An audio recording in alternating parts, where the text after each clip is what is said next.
Ang ating kalayaan ay binili ng dugo ni Hesukristo. Ayon sa Efeso chapter 1 verse 7, sa pamamagitan ng dugo ni Kristo, tinubos tayo na ang ibig sabihin ay pinatawad ang mga kasalanan natin. Nais ng Diyos Ama na magkaroon ng kaugnayan sa iyo. Hindi niya nais na ang relasyong ito ay nakabatay sa isang listahan ng mga patakaran. Ngunit nais niyang ito ay nakabatay sa kanyang anak na si Hesukristo. Gusto ng Diyos na maging iyong ama at gusto niyang maging malapit sa iyo. Nangangahulugan ito na meron kang isang buhay na relasyon sa Kanya kung saan maaari kang makipag-usap sa Kanya tungkol sa anumang bagay.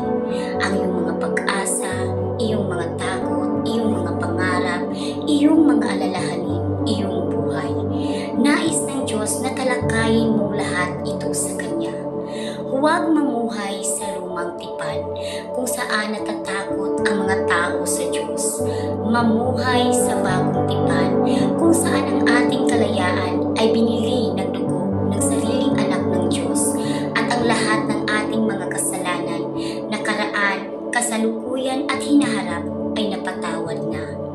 Ang Diyos ay hindi nagbabago.